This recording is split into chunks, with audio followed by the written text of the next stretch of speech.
Going to dive into 5 exercises for wider and thicker biceps in today's video.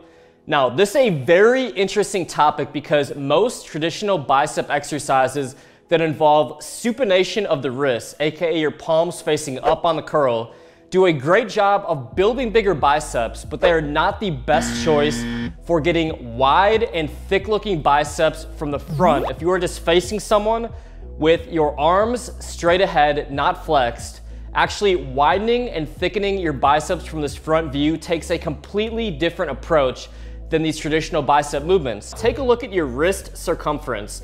If you're like me and you're a naturally skinny guy and you have a smaller wrist circumference, this means that you do not have the best arm genetics in the world, but have no fear, because if I can have incredible progress on widening my biceps, I know that you at home will probably have even better results than me. You are not directly targeting the main muscle that we need to widen and thicken the biceps, and that is the brachialis, which sits right under the long head of the biceps. So if you're looking on the outside of your arm, the brachialis is located directly between your biceps and triceps. But if we really want to maximize the activation, a lot of these exercises you're going to see today involve something called pronation, where hands are actually facing down.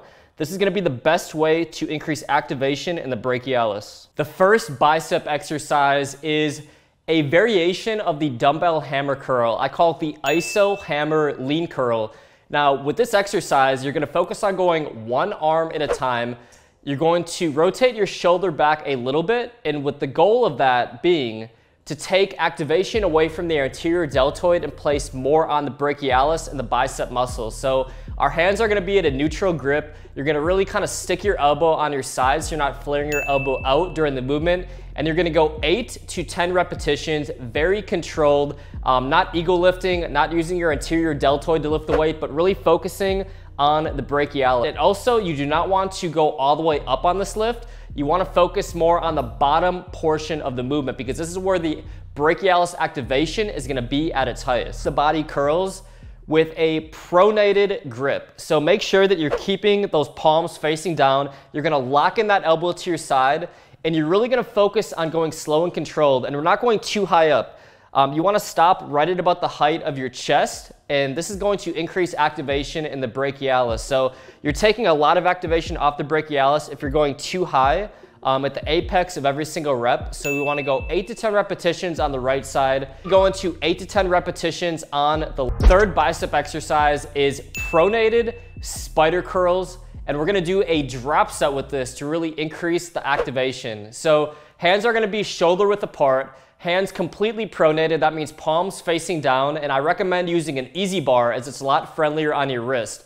So we're going to go 8 to 10 repetitions, full range of motion, and then when you're completely fatigued on the first 8 to 10 reps, what you're going to do is you're only going to go up to the halfway point. And remember, only going up halfway is a great way to increase activation in the brachialis. It is the pronated dumbbell curls. Now, the starting position on this is you're going to bend your knees slightly, you're going to lean your chest forward a little bit, you're going to retract your shoulders, bring your shoulders back, hands, of course, in that pronated grip facing down.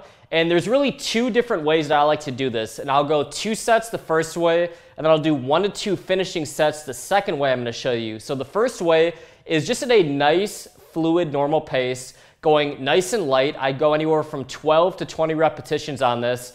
Keep that pronated grip, and you're just pumping out nice, controlled repetitions, not going too fast where we're taking activation away from the biceps and brachialis. Now, the second way that I really like to do this, and I'll save this for like my last set or my last 2 sets, is I will go extremely slow on the way down, and I will fully stretch my biceps at the bottom of every single movement to the point where I'm actually flexing my triceps.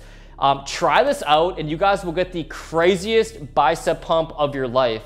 In fact, if you have trouble activating your biceps, you could even do this at the very start of your workout just to channel a better mind-muscle connection. So notice the wrong way to do this versus the right way to do it. I know I see so many guys at the gym rushing their repetitions. If you really want to trigger arm growth and you have really stubborn biceps, definitely try this, and you can apply this rule to pretty much every single arm exercise. It's one of my favorite muscle building research studies of all time, Inside the Muscles.